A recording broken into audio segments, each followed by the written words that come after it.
दोस्तों, छठ पूजा का पर्व बहुत ही शुभ और मंगलकारी माना जाता है। आज हम आपको छठ पूजा की सभी जानकारी बताएंगे, जो आपके लिए जानना बेहद ही खास और ज्ञानवर्धक है। भक्तों, इस बार छठ का त्योहार बहुत ही खास और पवित्र होने वाला है, इसीलिए आपको इस वीडियो को पूरा जरूर देखना चाहिए। और माताएं बहनों, आप सभी को हम बता दें कि इस बार छठ का त्योहार 2024 में नवंबर छठ या 7वें को है। यहां दूर करें कन्फ्यूजन। छठ एक ऐसा त्योहार है जिसे हिंदू धर्म में महापर्व के रूप में जाना जाता है। इस त्योहार को बड़ी धूमधाम से मनाने की परंपरा है। इसकी खास बात यह है कि यह 4 दिनों तक चलता है। बहुत लोगों को यह कन्फ्यूजन रहती है कि छठ का त्योहार किस तारीख को होगा। आइए जानते हैं कि इस बार छठ कब मनाई जाएगी। अब तो आगे जानकारी बताने से पहले आप अपनी राशि को कमेंट बॉक्स में जरूर डाल दें, क्योंकि हम राशि से जुड़ा भाग्य भी बताती हैं दोस्तों, और भाग्य में चल रही परेशानियों को दूर करने के लिए वह उपाय भी बताते हैं। इसलिए आप अपनी राशि कमेंट बॉक्स में जरूर डाल दें। चलिए, हम आपको सभी जानकारी बारी बारी से छठ पूजा की संपूर्ण जानकारी आपको इस वीडियो के माध्यम से बताएंगे, और साथ में हम आपको यह भी बताएंगे कि आपको कौन सी वह एक गलती है जिसकी वजह से आपका छठ का व्रत खंडित हो जाता है, यानी कि माता रानी भी आपसे क्रोधित हो जाती है। इसलिए अगर माता रानी को आप प्रसन्न करना चाहते हैं तो अभी इस वीडियो को लाइक कर दीजिए और कमेंट बॉक्स में लिख दीजिए, जय छठ माता भक्तों। चलिए माताएं बहनों, हम आपको सभी जानकारी बारी बारी से बताते हैं कि 2024 में छठ पूजा की संपूर्ण जानकारी इस छोटी सी वीडियो में आपको हम बताएंगे, इसीलिए आप वीडियो को पूरा ही देखें। चलिए जान लेते हैं। हिंदू धर्म में छठ पर्व को बहुत महत्व दिया जाता है। कार्तिक महीने के शुक्ल पक्ष की षष्ठी तिथि को यह त्योहार मनाया जाता है। इसे बिहार यूपी की अधिकांश जगहों पर धूमधाम से मनाया जाता है। इसे पूरे विधि विधान से मनाने की परंपरा है और यह 4 दिनों का होता है। इसके प्रसाद को भी महाप्रसाद माना जाता है। इस 4 दिवसीय महापर्व में सूर्य देवता की पूजा की जाती है। बता रहे हैं कि आखिर डटस छठ पर्व का हिंदू धर्म में क्या महत्व है, और साल 2024 में यह त्योहार किस दिन पड़ रहा है, कब से शुरू हो रहा है। छठ पर्व की शुरुआत कार्तिक पक्ष की षष्ठी तिथि को हो रही है। 7 नवंबर को सुबह 12:48 से इस त्योहार की शुरुआत हो जाएगी। यह 8 नवंबर को सुबह 12:35 पर खत्म होगी। इस लिहाज से शाम का अर्घ्य 7 नवंबर को दिया जाएगा। बता रहे हैं कि 4 दिनों तक चलने वाले इस महापर्व का स्केड्यूल क्या है, कब है। नहाए खाए साल 2024 के नहाए खाए की बात करें तो यह 5 नवंबर 2024 को होगा। इस दिन मंगलवार पड़ रहा है। इस दिन से छठ की शुरुआत हो जाती है। लोग इस दिन घर के सभी बर्तनों की साफ सफाई करते हैं और घर की भी साफ सफाई का पूरा ध्यान रखते हैं। इस दिन से व्रत रखने वाले लोग नियम का पालन करना शुरू कर देते हैं और खुद को अलग कर लेते हैं। यहां तक कि उनका बर्तन भी अलग होता है, और 4 दिन तक पूरे नियम पालन के साथ इस पर्व को मनाया जाता है। ऐसा माना जाता है कि इस दिन करीब 26 घंटे तक महिलाएं व्रत रखती हैं। पुरुष भी इस व्रत को रखते हैं। यहां तक कि कई जगह तो ऐसा देखा गया है कि मुस्लिम भी इस व्रत को श्रद्धा और भाईचारा के भाव के लिए रखते हैं। खरना कब है? 6 नवंबर 2024 को बुधवार के दिन करना पड़ रहा है। इस दिन गुड़ की खीर बनाई जाती है, जिसे पूजा के बाद प्रसाद में बांटा जाता है। इस खरना को खाने के बाद से ही 26 घंटे के निर्जला व्रत की शुरुआत हो जाती है। चूल्हे में आम की लकड़ी को जलाकर यह खीर बनाई जाती है। शाम के सूर्य का अर्घ्य कब होगा? शुक्रवार को 7 अक्टूबर 2024 के दिन शाम के सूर्य का अर्घ्य होगा। 29 पर सूर्यास्त होगा, और इस दिन सूरज देवता को शाम का अर्घ्य चढ़ाया जाएगा। इस दिन शाम को सूर्य देवता को ठेकुआ, गन्ना, चावल, मिठाई समेत नाना प्रकार के फल फूल चढ़ाए जाते हैं। सुबह के सूर्य का अर्घ्य कब होगा? छठ पूजा के चौथे दिन की बात करें। यह इस महापर्व का आखिरी दिन होता है। इस बार यह 8 नवंबर को शुक्रवार के दिन पड़ रहा है। इसमें सुबह का अर्घ्य दिया जाता है। इस दिन सूर्योदय का समय सुबह 6:37 पर है। इसी के साथ साथ 6 घंटे का निर्जला व्रत खत्म हो जाता है और लोग इस महापर्व के महाप्रसाद को बांटते हैं। भूलकर भी छठ पूजा में करें, यह गलतियां मैया हो जाती है। नाराज नहाए खाए के छठ पूजा का आरंभ हो चुका है और 4 दिन तक चलने वाले इस महापर्व का विशेष महत्व है। छठ पूजा में भगवान सूर्य और छठी मैया की पूजा की जाती है। इनकी पूजा में कई चीजों का ध्यान रखा जाता है जिससे इसकी महत्ता बरकरार रह सके।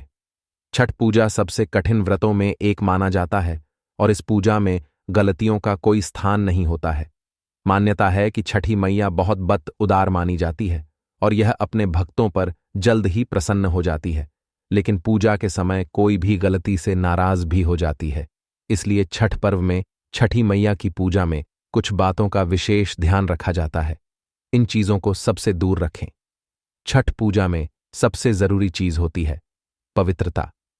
पूजा में पवित्रता का होना बहुत जरूरी है दोस्तों, और इस बात का खास ध्यान रखा जाता है पूजा में शामिल होने वाली हर छोटी छोटी चीज को गंदे झूठे हाथों से नहीं छूना चाहिए। यहां तक कि दूसरे सामान को छूकर भी छठ पूजा में शामिल होने वाली चीजों को नहीं छूना चाहिए और बच्चों से भी इन सामान को दूर रखना चाहिए।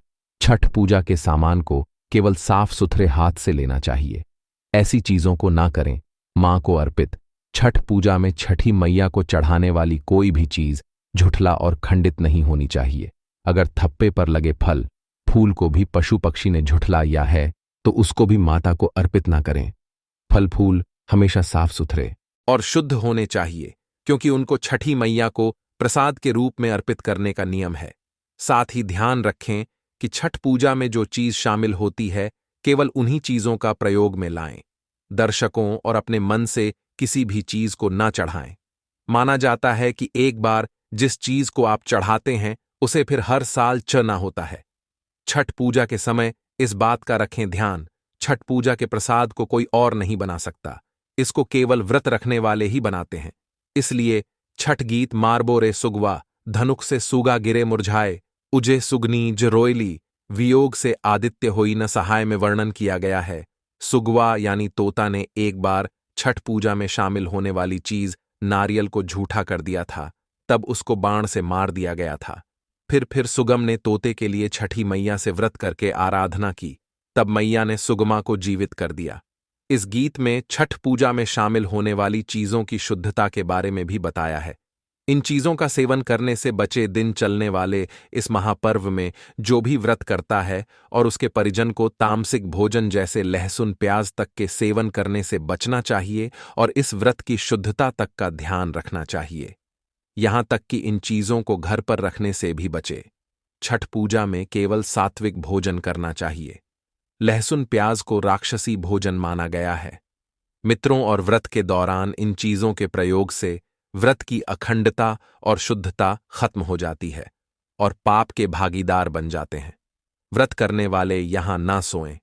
छठ पूजा में कई नियमों का पालन करना होता है क्योंकि इसे साधना और श्रद्धा का पर्व माना गया है। छठ पूजा का व्रत करने वाले व्यक्ति को बैठ गद्दा या पलंग पर नहीं सोना चाहिए। 4 दिन तक व्रत करने वाले व्यक्ति को भूमि देने की भी बात है। शमी पर आसन बिछाकर ही सोने का नियम है ताकि वृत्ति अपनी साधना को पूरा कर सके। इस तरह से सोने पर व्यक्ति में शारीरिक और मानसिक रूप से सकारात्मक असर पड़ता है। दोस्तों, इस तरह के डाले का न करें। प्रयोग छठ पूजा में शामिल होने वाली हर चीज नहीं होने चाहिए।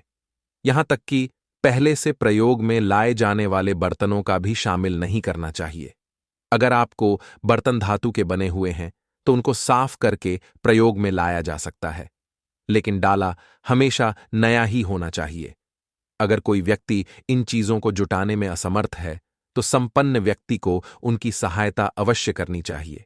व्रत के दौरान तामसिक भोजन नहीं खाना चाहिए, जैसे बैंगन कटहल, लहसुन प्याज का भोजन, मांस मटन मछली चिकन आदि। इस दौरान धूम्रपान या किसी भी प्रकार का नशा नहीं करना चाहिए। सूर्य को अर्घ्य देने से पहले जल या भोजन ग्रहण नहीं करना चाहिए। सूर्य को अर्घ्य देने का पात्र चांदी, स्टील, लोहा, कांच, प्लास्टिक, कांसा, जर्मन या एल्यूमिनियम का नहीं, तांबा या पीतल का होना चाहिए। किसी मन्नत के लिए छठी मैया की पूजा कर रहे हैं तो मन्नत पूर्ण होने पर जो वाद किया है उसे पूर्ण करना चाहिए। शुद्ध और पवित्र होकर ही छठ का प्रसाद और भोजन बनाना चाहिए। गंदे या झूठे हाथ से नहीं। प्रसाद को ऐसे स्थान पर रखें जहां से उसे कोई छुए नहीं।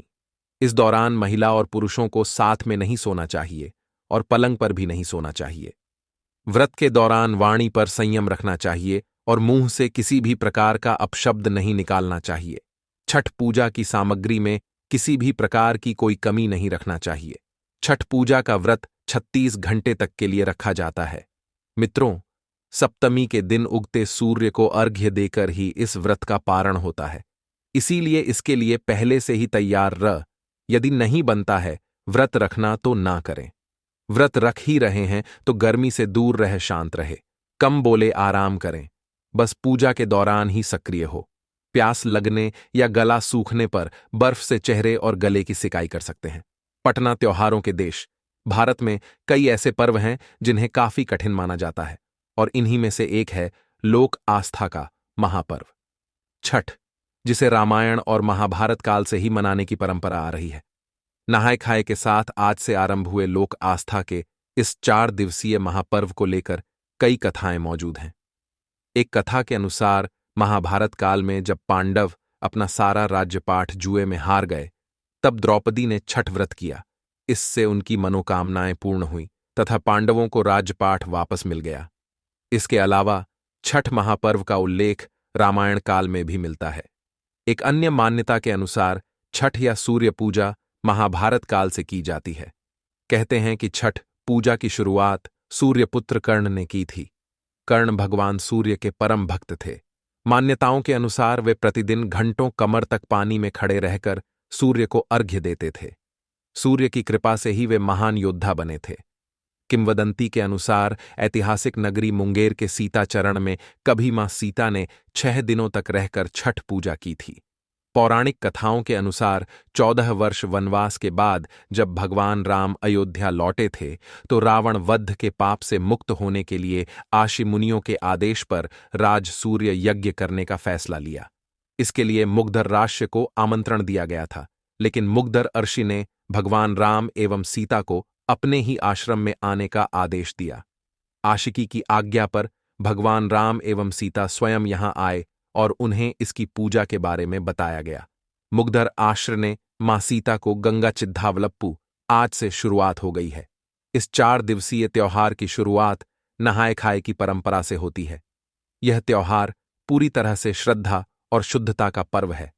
इस व्रत को महिलाओं के साथ ही पुरुष भी रखते हैं। 4 दिनों तक चलने वाले लोक आस्था के इस महापर्व में वृत्ति को लगभग 3 दिन का व्रत रखना होता है, जिसमें से 2 दिन तो निर्जला व्रत रखा जाता है। छठ को पहले केवल बिहार, झारखंड और उत्तर भारत में ही मनाया जाता था, लेकिन अब धीरे धीरे पूरे देश में इसके महत्व को स्वीकार कर लिया गया है। छठ पर्व षष्ठी का अपभ्रंश है। इस कारण इस व्रत का नामकरण छठ व्रत हो गया है। छठ वर्ष में 2 बार मनाया जाता है, पहली बार चैत्र में और दूसरी बार कार्तिक माह में। चैत्र शुक्ल पक्ष षष्ठी पर मनाए जाने वाले छठ पर्व को चैती छठ और कार्तिक शुक्ल पक्ष षष्ठी पर मनाए जाने वाले पर्व को कार्तिकी छठ कहा जाता है। इस पूजा के लिए 4 दिन महत्वपूर्ण है: नहाय खाए खरना या लोहंडा सांझा अर्घ्य और सूर्योदय अर्घ्य। छठ की पूजा में गन्ना फल डाला और सूप आदि का प्रयोग किया जाता है। मान्यताओं के अनुसार छठी मियां को भगवान सूर्य की बहन बताया गया है। इस पर्व के दौरान छठी मियां के अलावा भगवान सूर्य की पूजा आराधना होती है। कहा जाता है कि जो व्यक्ति इन दोनों की अर्चना करता है, उनकी संतानों की छठी माता रक्षा करती है। कहते हैं कि भगवान की शक्ति से ही 4 दिनों का यह कठिन व्रत संपन्न हो पाता है। छठ वास्तव में सूर्य उपासना का पर्व है, इसलिए इसे सूर्य षष्ठी व्रत के नाम से भी जाना जाता है। इसमें सूर्य की उपासना उनकी कृपा प्राप्त करने के लिए की जाती है। ऐसा विश्वास है कि इस दिन सूर्य देव की आराधना करने से वृत्ति को सुख, सौभाग्य और समृद्धि की प्राप्ति होती है और उसकी सभी मनोकामनाएं पूरी होती हैं। इस पर्व के आयोजन का उल्लेख प्राचीन ग्रंथों में भी पाया जाता है। इस दिन पुण्य सलीला नदियों, तालाब या फिर किसी पोखर के किनारे पर पानी में खड़े होकर सूर्य को अर्घ्य दिया जाता है। पौराणिक मान्यताओं के अनुसार कार्तिक शुक्ल पक्ष की षष्ठी के सूर्यास्त और सप्तमी के सूर्योदय के मध्य वेद माता गायत्री का जन्म हुआ था। प्रकृति के छठे अंश से उत्पन्न छठी माता बालकों की रक्षा करने वाले विष्णु भगवान द्वारा रची माया है। बालक के जन्म के छठे दिन छठी मैया की पूजा अर्चना की जाती है, जिससे बच्चे के गृह गोचर शांत हो जाएं और जिंदगी में किसी प्रकार का कष्ट नहीं आए। इस मान्यता के तहत ही इस तिथि को षष्ठी देवी का व्रत होने लगा। छठ पूजा की धार्मिक मान्यता भी है और सामाजिक महत्व भी है।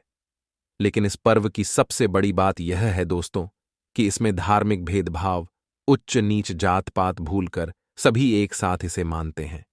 किसी भी लोक परंपरा में ऐसा नहीं है। सूर्य जो रोशनी और जीवन के प्रमुख स्रोत है और ईश्वर के रूप में जो रोज सुबह दिखाई देते हैं, उनकी उपासना की जाती है। इस महापर्व में शुद्धता और स्वच्छता का विशेष ख्याल रखा जाता है और कहते हैं कि इस पूजा में कोई गलती हो तो तुरंत क्षमा याचना करनी चाहिए, वरना तुरंत सजा भी मिल जाती है। सबसे बड़ी बात है कि यह पर्व सबको एक सूत्र में पिरोने का काम करता है।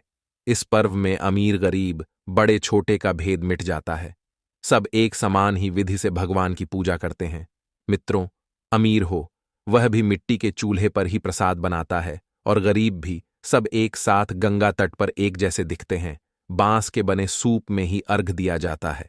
मित्रों, प्रसाद भी एक जैसा ही, और गंगा और भगवान भास्कर सबके लिए एक जैसे हैं। जी हां दोस्तों, जानकार अच्छी लगी हो तो वीडियो को एक लाइक करके मतंग मार्ग चैनल को सब्सक्राइब जरूर करना।